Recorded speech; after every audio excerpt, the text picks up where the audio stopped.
ඔබට සුබ දවසක් වේවා. ශ්‍රී ලංකාවේ යටත් විජිත පාලන සමය පිළිබඳව විෂයන් කිහිපයකදීම අපිට හදාරන්නට සිද්ධ වෙනවා. පෘතුගීසි, ලන්දේසි, ඉංග්‍රීසි කියන මේ කාල තුන පිළිබඳව බොහෝ දෙනෙකුට පැටලිලි සහගතයි සහ විභාගවලදී බොහෝ දෙනෙක් ඒ කොටස් අසමත් වෙනවා අපි දැකලා තියෙනවා. ඒ නිසාම මේ යුග තුන පිළිබඳව සරලව වැඩසටහන් තුනක් කිං සච්ච මග්ග YouTube නාලිකාවෙන් ඔබට ඉදිරිපත් කරන්නට අපි තීරණය කළා. විශේෂයෙන්ම විභාග සඳහාම සකස් කරපු වැඩපිළිවෙලක් තමයි මේ වැඩසටහන් මාලාවේදී ඔබට හම්බ වෙන්නේ. පළමුවෙන්ම අපි සාකච්ඡා කරන්නේ පෘතුගීසි සමය පිළිබඳව. පෘතුගීසි සමය පිළිබඳව සාකච්ඡාව අපිට ආරම්භ කරන්නට වෙන්නේ යුරෝපයේ. යුරෝපා ඉතිහාසය බලනකොට 15 වන සියවස වගේ වෙනකොට ඉන්දියානු මුහුදේ වෙළඳාමේ බලය සම්පූර්ණ අරාබි වෙළඳුන් අත්පත් කරගෙන හිටියා. කොන්ස්ටන්තිනෝපල් වරාය සහ නගරය යුරෝපයත් ඒ වගේම මේ ආසියාවෙන් අරගෙන ගිය භාණ්ඩ ආදිය යුරෝපයට යවාපු තීරණාත්මක සන්ධිස්ථානයක්. කුරුස යුද්ධ නිසා යුරෝපා ජාතිකයන්ට කොන්ස්ටන්තිනෝපල් නගරය අහිමි වෙනවා. යුරෝපා ජාතීන්ට සිද්ධ වෙනවා ඔවුන් විසින්ම තීරණය කරනවා අරාබීන් සතුව තිබුණු වෙළඳාමේ ඒකාධිකාරය කඩාබින දාන්න ඔවුනුත් තරඟකාරීව සාගරයට පිවිසෙනවා. ඒ පිළිබඳ වැඩිපුර තොරතුරු ඔබට යුරෝපා ඉතිහාසය අධ්‍යයනයෙන් සොයා ගන්නට පුළුවන්. අපි සරලව තමයි මේ පිළිබඳව සාකච්ඡා කරන්නේ. මේවායේ ප්‍රතිඵලයක් විදිහට 1498 ක්‍රිස්තු වර්ෂ පමණ වෙනකොට පෘතුගීසි ජාතික වස්කෝ ද ගාමා දකුණු අප්‍රිකාවේ සුබ පැත්මේ තුඩුව හරහා ඉන්දියානු සාගරයට ඇවිල්ලා කැලිකට් වරායට ගොඩ බහිනවා. එයින් පස්සේ යුරෝපා ජාතිකයන්ට ආසියාවට එන්නට දොරටුව හැරගන්නට සමත් වෙනවා. මෙහි ප්‍රතිඵලයක් හැටියට ෆ්‍රැන්සිස්කෝ ද අල්මේදා පෘතුගීසි ප්‍රතිරාජයා විදිහට ඉන්දියාවට එනවා. ඔහුගේ පුත්‍රයා වෙච්ච ලොරන්සෝ ද අල්මේදා ඔහු ඇතුළු ඔහුගේ කණ්ඩායමක් මුස්ලිම් වෙළඳුන්ගේ නැව් පිටිපස එළවමින් සිටියදී කුණාටුවකට අහුවෙලා අහම්බෙන් ගාලු වරායට පැමිණෙනවා. කොහොම වුණත් ඒ සිද්ධිය සිද්ධ වෙන්නේ 1505 දී. මේ විදිහට වෙච්ච මේ පුවත පිළිබඳව තොරතුරු කිහිපයක් තිබෙනවා. පෘතුගීසි භාෂාව දැනගෙන හිටපු අරාබි වෙළඳුන් පෘතුගීසීන්ගේ ගාලු වරායට සම්ප්‍රාප්තිය පිළිබඳව අනාගතය පිළිබඳව සැකහිතලා ඔවුන්ව ඊටාම දුර බැහැර ප්‍රදේශයක සංචාරය කරපු බව හඟවමින් රටේ රජු හැටියට වෙනම පුද්ගලයෙකුව පෙන්නලා පෘතුගීසීන්ව මුලාවට පත් කරා කියලා පුවතක් තියෙනවා. එයින් පස්සේ මේ පුවත ඔවුන් ලබාපු විශාල ජයග්‍රහණයක් බවට පත් වෙනවා. මොකද ඒකට හේතුව ඒ වෙනකොට ෆ්‍රැන්සිස්කෝ ද අල්මේදාගේ තනතුර අහිමි වෙන්නට තිබිච්ච අවස්ථාවක ඔහුගේ පුත්‍රයා ඇතුළු පිරිස මේ ශ්‍රී ලංකාව සොයා ගැනීම සහ ඔවුන් එය අතිශෝක්තියට නගලා තියෙනවා. ඔවුන් සඳහන් කරලා තිබෙන්නේ ශ්‍රී ලංකාව ඔවුන්ට වාර්ෂිකව කුරුඳු සපයන තත්ත්වයට පත් කරගන්නට පුළුවන් වෙච්ච බව. පෘතුගීසීන්ගේ ආගමනය සිද්ධ වෙච්ච 1505 වෙනකොට ලංකාවේ පාලකයා වෙලා හිටියේ 8 වන වීර පරාක්‍රමබාහු රජතුමා. එතුමා මිය ගියාට පස්සේ ක්‍රිස්තු වර්ෂ 1509 දී ඔහුගේ පුත්‍රයා වෙච්ච 6 වන විජේබාහු රාජ්‍යත්වයට පත් වෙනවා. ඔහු රාජ්‍යත්වයට පත් වුණාට පස්සේ විටින් විට අවස්ථා කීපයකදීම කෝට්ටේ රාජධානියත් සමග පෘතුගීසීන් සම්බන්ධතා පවත්වන්නට පැමිණෙනවා. එක් අවස්ථාවක් තමයි 1517 දී ලෝපෝ සෝරස්ට අල්බර්ගේරියා නාවික හමුදාවක් අරගෙන කොළඹට ගොඩ වහිනවා වරායේ කොටුවක් ගොඩනගා ගන්නට. රජතුමා ඔහුව පළවා හරිනවා. 1518 දී ලෝපෝද බ්‍රිටෝ කොටුවක් ගොඩනගා ගන්නට පැමිණෙනවා. රජතුමා විශාල සෙනගක් අරගෙන ඇවිල්ලා ඔහුට පහර දුන්නත් ඔහු తాවකාලික කොටුවක් තනා ගන්නවා. ඒ විතරක් නෙවෙයි ගබඩාවක් ඉදිකර ගන්නටත් සමත් වෙනවා. මේ අතර 1521 ක්‍රිස්තු වර්ෂ 1521 කියලා කියන්නේ ලංකා ඉතිහාසයේ තීරණාත්මක සාධකයක් සිද්ධ වෙනවා. ඒ අපි හඳුන්වනවා විජයබා කොල්ලය කියලා. ඔබට ඒ පිළිබඳ වැඩිදුර තොරතුරු ලංකා ඉතිහාසය පිළිබඳ තිබෙන කෘති වලින් දැනගන්නට පුළුවන්. 1521 සිද්ධ වෙච්ච විජයබා කොල්ලය නිසා ලංකාවේ ප්‍රධාන රාජධානි තුනක් බිහි වෙනවා, කොටස් තුනක්. මේ 1521 වෙච්ච මේ දේශපාලන අරගලය තමයි 6 වෙනි විජයබාහු රජතුමාට බුවනෙකබාහු, රයිගම් බණ්ඩාර සහ මායා දුන්නේ කියලා පුතුන් දෙදෙනෙක් හිටියා. රාජාවලිය ඇසුරෙන් අපිට පේනවා මේ රජගෙදර ඇතිවෙච්ච කැරැල්ලක් නිසා විජයබාහු රජුරු මරණයටපත් වෙනවා. වැඩිමහල් කුමාරයා වෙච්ච බුවනෙකබාහු 7 වන බුවනෙකබාහු නමින් කෝට්ටේ රජ වුණා. රයිගම් බණ්ඩාර කුමාරයා රයිගම් ප්‍රදේශයේත්, මායා දුන්නේ කුමාරයා සීතාවක ප්‍රදේශයේත් පාලන කටයුතු සිද්ධ කරගෙන ගියා. කොහොම වුණත් දැන් මෙහෙම ටික කාලයක් යනකොට බුවනෙකබාහු රජතුමා සහ සීතාවක හිටපු මායා දුන්නේ අතර විරසකයක් ඇති වුණා.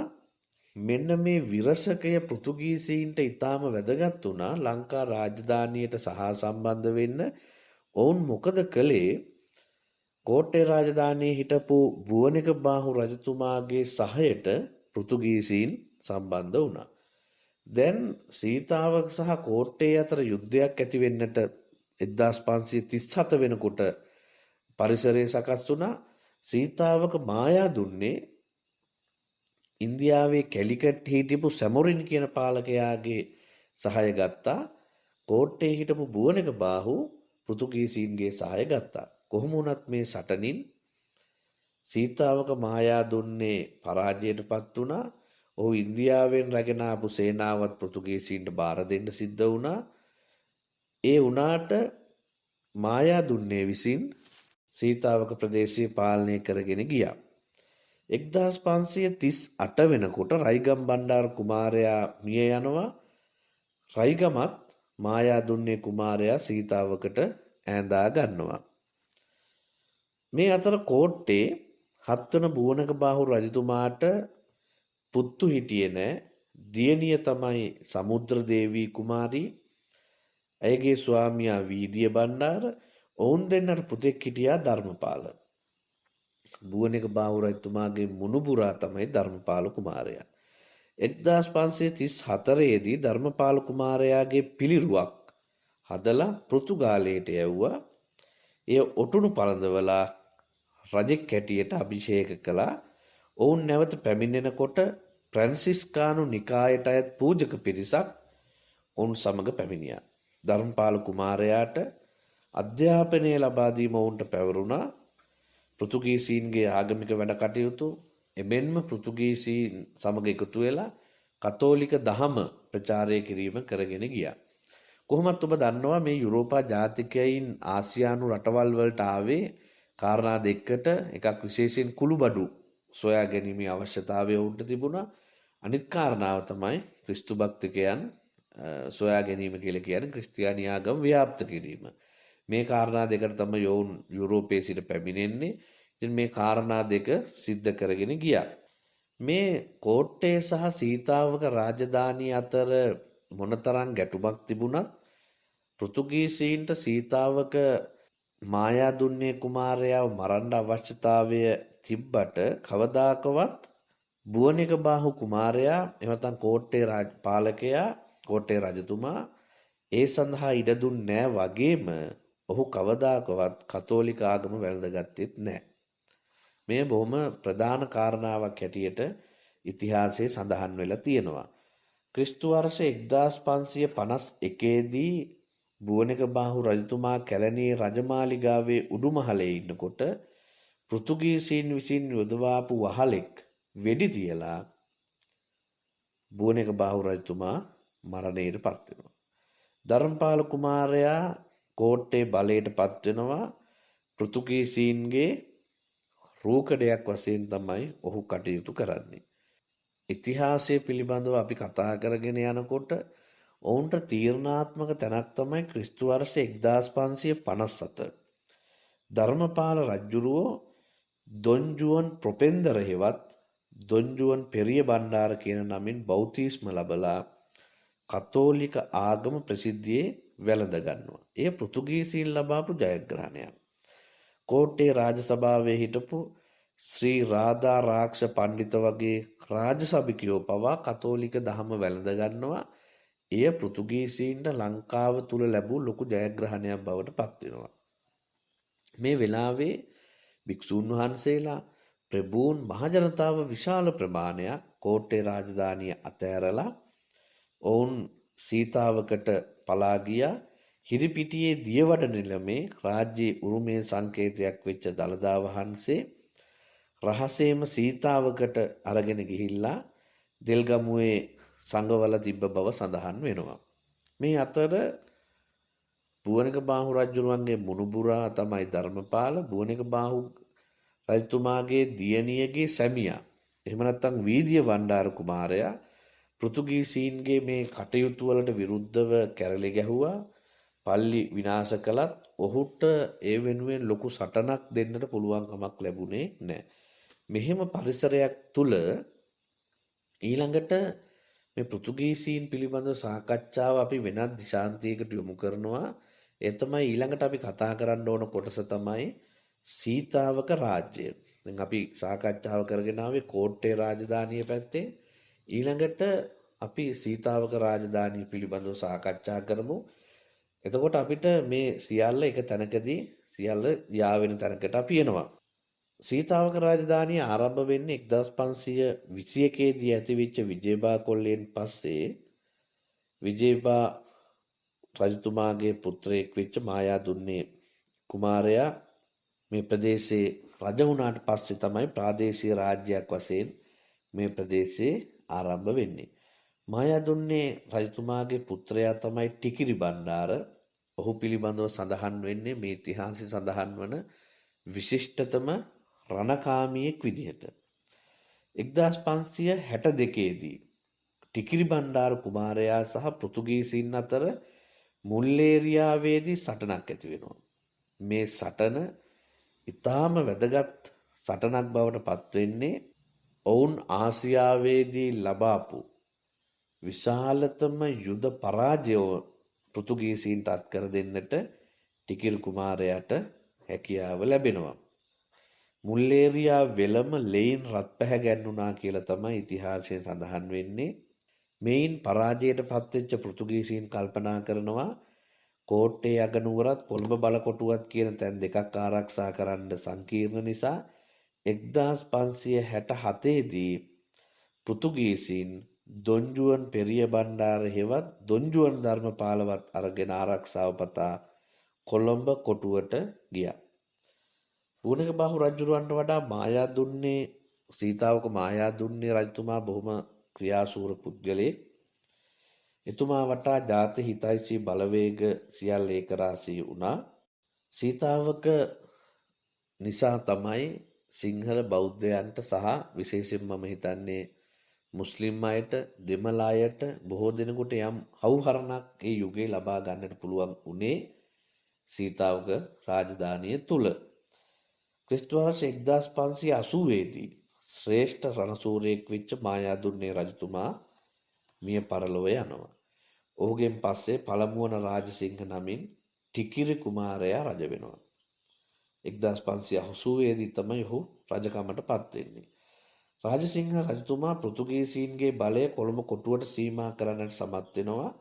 1578 දී විශාල යුද සේනාවක් මෙහෙවා පෘතුගීසීන් ලංකාවෙන් පළවා හරින්නට උත්සාහ කළත් ගෝවෙන් ලබාපු ආධාරත් මාතර සමරකෝන් මුදලිගේ නායකත්වයෙන් අතිරේක ලස්කිරිඤ්ඤ හෙවත් දේශීය කුලී හමුදාවක් පැමිණීමත් නිසා පළමුවන රාජසිංහ රජුරවන්ට ඒ කටයුත්ත කරගන්න බැරි වුණා.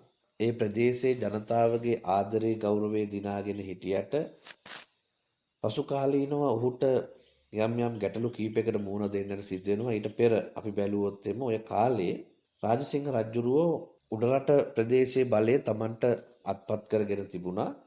මේ අතර එවකට කෝට්ටේ නාමික රජුරුව හැටියට හිටපු ධර්මපාල කුමාරයා එහෙම නැත්නම් දොංජුවන් ධර්මපාල ඔප්පුවකින් තමන්ගෙන් පස්සේ මේ රාජ්‍යය පෘතුගාලයට ලියලා තිබුණා, පෘතුගීසීන්ට ලියලා තිබුණා. ක්‍රිස්තු වර්ෂ 1597 දී පෙරිය බණ්ඩාර එහෙම නැත්නම් දොංජුවන් ධර්මපාල මිය පරලොව යනවා. එයින් පස්සේ ජෙරනිමෝ දසවේදු සිංහල ජනපදානීන් හා සාකච්ඡා කරලා පෘතුගීසි ප්‍රදේශවල පාලකයා බවට පත් වෙනවා. එතකොට කෝට්ටේ බලය සම්පූර්ණයෙන් නිමා වෙනවා. සීතාවක රාජසිංහ රජු විසින් සෙන්කඩගල පුරවරය ඇතුළු ඒ ප්‍රදේශයක් අල්ලගෙන ඉන්නවා. පසු කාලයක එතුමා මේ බුදුදහම අතහැරලා ශිව භක්තිකයෙක් බවට පත් වුණා. භික්ෂූන් වහන්සේලාට හිරිහැර කරා. පන්සල් සතු වෙච්ච ඉඩකඩම් කෝවිල් වලට පැවරුවා. උඩරැටියෝ රාජසිංහ රජතුමාගේ මේ ක්‍රියාකලාපයට බොහෝ සෙයින් විරුද්ධ වුණා. බුදු සමයට සීතාවක රාජසිංහගෙනුත් විශාල බලපෑම් ප්‍රමාණයක් සිද්ධ වුණා. හාමුදුරුවරුන්ට බොහෝම කරදර කරපු පාලකයෙක් බවට පසු කාලීනව රාජසිංහ පත් වුණා. ඒට හේතුව බොහෝ විට ඔහුට උඩරටින් සහයෝගයක් ලබා නොදෙනවා කියන සැකය වෙන්න පුළුවන්. ඔහු ශිව භක්තිකයෙක් බවට පත් වෙලා විහාර විහාරස්ථාන සියල්ල කෝවිල් වලට ලබා දීලා වෙනම වැඩපිළිවෙලක් ඔහු කරගෙන ගියා. මේ කාලේ උඩරට සිංහාසනයේ නීත්‍යානු උරුමකාරිය වෙලා හිටිය කුසුමාසන දේවිය යමසිංහ බණ්ඩාර සහ කොණාපු බණ්ඩාර කියන දෙන්නත් පෘතුගීසින් වෙත ආරක්ෂාව ලබමින් කල්ගත කළා. රාජසිංහ 3 මාසයක් තිස්සේ කොළඹ කොටුව වට කරගෙන හිටියා. පෘතුගීසින් කල්පනා කළා රජතුමාගේ අවධානය උඩරටට යොමු කරන්න ක්‍රිස්තු වර්ෂ 1591 දී යමසිංහ බණ්ඩාර හෙවත් දොන් පිලිප් එවැගේම කොණාප්පු බණ්ඩාර දොන් ජෝන් කියන දෙන්නා යටතේ සෙන්කඩගලට ආක්‍රමණයක් මෙහෙයුවා. දැන් ඒතර ඔබට පැහැදිලි වෙනවා ඇති පළවෙනි රාජසිංහ විසින් පෘතුගීසි බලකොටු අල්ලගෙන ඉන්නකොට ඔවුන්ගේ අරමුණ වෙනස් කරන්න තමයි කොණාප්පු බණ්ඩාර සහ යමසිංහ බණ්ඩාර දෙදෙනා කියන පෘතුගීසීන් ළඟ හිටපු නීත්‍යානුකූල උරුමකාරයෝ කුසුමාසන දේවියත් සමග සෙන්කඩගලට ආක්‍රමණයක් මෙහෙවන්නේ. සෙන්කඩගල බලය අත්පත් කරගත්තා. යමසිංහ බණ්ඩාර රජතුමා වශයෙන් උඩරටපත් කළා. ටික දවසකින් වීරසුන්දර බණ්ඩාරගේ පුත්‍රයා වෙච්ච කොණාප්පු බණ්ඩාර යමසිංහ බණ්ඩාර මරලා දාලා පෘතුගීසි සේනාවත් පළවා හැරලා පළමුවන විමල ධර්ම සූරිය නමින් උඩරට රාජ්‍යත්වයට පත් වුණා. සෙන්කඩගල රාජධානියේ කතා කළ යුතු පරිච්ඡේදයක් එයින් ආරම්භ වෙනවා. ඒ තමයි පළවන විමල ධර්ම සූරිය රජතුමාගේ කාල පරිච්ඡේදය. මේක සැලවුණාට පස්සේ කෝපයට පත්වෙච්ච පළවෙනි රාජසිංහ තමන්ට විපක්ෂ වුණා කියලා භික්ෂුන් වහන්සේලා හා රදලවරුන් ඝාතනය කළා. විශාල හමුදාවක් අරගෙන සෙන්කඩගල හිටපු පළමුවන විමල ධර්ම සූරියට එරෙහිව සීතාවක සිට පළවෙනි රාජසිංහ රජු යුද්ධය ප්‍රකාශ කරගෙන ආවා. නමුත් පළවෙනි විමල ධර්ම සූරිය අතින් රාජසිංහගේ හමුදා පරාජයට පත් වුණා. ආපසු යන ගමනේදී පෙතන්ගොඩ උයන කියන තැනදී විස උණ කටුවක් ඇනිලා පළවෙනි රාජසිංහ මිය පරලොව ගියා. එයින් සීතාවක රාජධානිය කියන පරිච්ඡේදය නිමාවට පත් වෙනවා. දැන් ඔබට පැහැදිලි වෙනවා ඇති කෝට්ටේ රාජධානිය නිමා වෙච්ච හැටි, රයිගම රාජධානියට මොකක්ද වුනේ, සීතාවකට කුමක්ද වුනේ කියන එක සහ දැන් අපේ සාකච්ඡාවේ අපි ඇවිල්ලා තියෙන්නේ සෙන්කඩගල කන්ද උඩරට පාලකයා බවට පත් වුණා පළමුවන විමල ධර්ම සූරිය රජතුමා ක්‍රිස්තු වර්ෂ 1592 1602 දක්වා උඩරට පාලනය එතුමා අරන් ගියා. විශේෂයෙන් එතුමා එම රාජ්‍යයේ නීත්‍යානුකූල උරුමකාරිය ලෙස සලකපු කුසුමාසන දේවියව විවාහ කරගත්තා. පෘතුගීසීන්ගේ දේශපාලන බලය ව්‍යාප්ත වූ ආකාරය පිළිබඳව සාකච්ඡාව අපි නවත්තලා ඊළඟට අපි යොමු වෙන්න ලෑස්ති ඔවුන්ගේ කාලවල කොහොමද ඒ තමන්ගේ ප්‍රදේශවල පරිපාලන කටයුතු ඒ වගේම ආර්ථිකය ආගමාදී කටයුතු කොහොමද කළේ කියන එක පිළිබඳව සාකච්ඡාවක් සිද්ධ කරන්නට. ඔබ දන්නවා ලංකාවේ ඉතිහාසය හදාරනකොට රජු කියන කෙනා තමයි බලවත්ව හිටියේ. ඔහුගේ මූලිකත්වයෙන් තමයි සියල්ල සිද්ධ වුණේ. පෘතුගීසීන් ඔවුන්ගේ අරමුණු සාක්ෂාත් කරගන්න ඒ වගේම දේශීය ගැටලු ඔවුන්ට පැන නැගීම අවමවීම කියන කාරණා දෙකම මූලිකව සැලසුම් සකස් කරපු පිරිසක්. දේශීය පාලන ක්‍රමයට අනුව යුද හමුදාවේ නායකත්වය ලබා දීලා තිබුණේ වික්‍රමසිංහ හෙවත් සේනානායක කියන නිලධාරියන්. පෘතුගීසීන් ඔවුන් එය කපිතාන් ජෙනරාල් කියන තනතුරට පැවරුවා.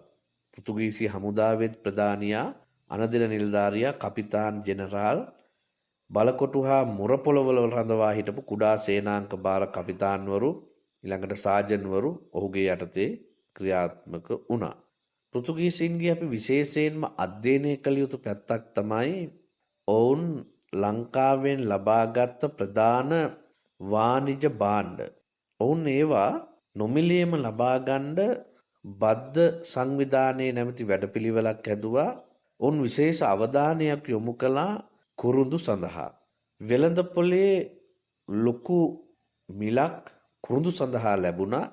කාලයක් තිස්සේම ජාත්‍යන්තරේ ශ්‍රී ලංකාවේ කුරුඳුවල වටිනාකම පිළිබඳව ලොකු සාකච්ඡාවක් තිබුණු නිසා ලංකාවේ කුරුඳුවලට ඔවුන් වැඩි අවධානයක් ලබා දුන්නා. 16 වන සියවස වෙනකොට මහබද්ධ සංවිධානයට අයත් වැසියන් රජුට සැපයුවේ කුරුඳු රාත්තල් ලක්ෂයක් හෝ බහාර 400ක ප්‍රමාණයක්. පෘතුගීසීන් කෝට්ටේ පාලනය බාරගත්තට පස්සේ 1615 වගේ වෙනකොට රජයට සැපිය යුතු කුරුඳු ප්‍රමාණය රාත්තල් 4,60,000 දක්වා වැඩි කරනවා. 1640 පමණ වෙනකොට ඒ රාත්තල් 6,30,000ත් 8,40,000ත් අතර ප්‍රමාණයකට වැඩි කරන්නට සමත් වෙනවා. ඒ වගේම වයස අනුව රජයට ලබා දිය යුතු සේවාවන් වෙනුවට කුරුඳු වලින් ඒවා ගෙවන්නට යෝජනා වෙනවා. තවත් යම් ප්‍රමාණයක් නිශ්චිත මුදලකට රජය විසින් ඔවුන්ගෙන් කුරුඳු ලබා ගත්තා. මේ වැඩපිළිවෙල තවත් වැඩි කිරීම සඳහා නිලධාරීන් පත් කළා. ඒ විතරක් නෙවෙයි, ඒ නිලධාරීන්ට ඉහළ පහසුකම් දෙන්නටත් ඔවුන් කටයුතු කළා. පෘතුගීසීන්ගේ පරිපාලනය ගැන අපි අධ්‍යයනය කරලා බලනකොට ප්‍රධාන තනතුරු පෘතුගීසීන් යටතේම තියාගෙන යම් යම් තනතුරු පැරණි ක්‍රමයටම පවත්වා ගන්නට උත්සාහ කරපු බව පෙනී යනවා. විශේෂයෙන් දිසාව, කෝරළ, අතුකෝරළ, පත්තු, අතපත්තු වගේ ප්‍රාදේශීය අතුරු බෙදීම් ඒ ආකාරයෙන්ම පත් කරගෙන ඒවයි නායකත්වයන් කතෝලික ආගම වැළඳගත් අයට ලබා දෙන්නට කටයුතු කළා. ඔවුන් සාම්ප්‍රදායික ආකාරයට මේව පවත්වාගෙන යන්නට උත්සාහ කළාට මෙහිදී ඇතිවෙච්ච ගැටලුවක් තමයි විශේෂයෙන් මුහුදුබඩ පළාත් අධ්‍යයනය කරනකොට සාමාන්‍ය සිංහල ක්‍රමවේදය තුළ කුලභේදය උග්‍ර වශයෙන් එකල තිබුණා. මේ කුලභේදය තුළ කුලවතා සහ කුලහීනයා, මේ කුලහීනයන් පස්සේ කාලෙක කතෝලික ආගම වැළඳගෙන අර කුලවත් ජනතාවට පීඩා කරපු බව අපිට ඉතාම හොඳින් පෙනී යන කාරණාවක්. මේ වගේ දේවල් නිසා මේවා යම් යම් ගැටලු සහගත තත්ත්වයන් ඇති වුණාට මේ කටයුතු පවත්වාගෙන යන්නට හැකියාව ලැබුණා. ඒ වගේම තවත් විශේෂ කාරණාවක් තමයි ඉඩම්. සාමාන්‍යයෙන් රජුගේ යටතේ තිබුණු ඉඩම් ගබඩා ගම් කියලා හඳුන්වනවා. පෘතුගීසීන් විසින් මේ ඉඩකඩම් වංශවතුන්ට නිලධාරීන්ට පැවරුවා. ඔවුන් රාජකාරි සේවාවලින් නිදහස් කරලා ඉඩමේ ආදායමෙන් 12%ක වාර්ෂික බද්දක් අය කරගත්තා. සමහරු ඒ ඉඩම් වගා කරන්නේ නැතුව අඳ ක්‍රමයකට අන් අය ලව්වා වගා කෙරෙව්වා. රාජකීය ඉඩම් වගේම අයිතිකාර ඉඩමේ පදිංචි නොවූ හෝ වගා කටයුතු වල නොයෙදිච්ච පෞද්ගලික ඉඩම් භුක්ති විඳින ක්‍රමයක් මේ හරහා එන්නට පටන් ගත්තා.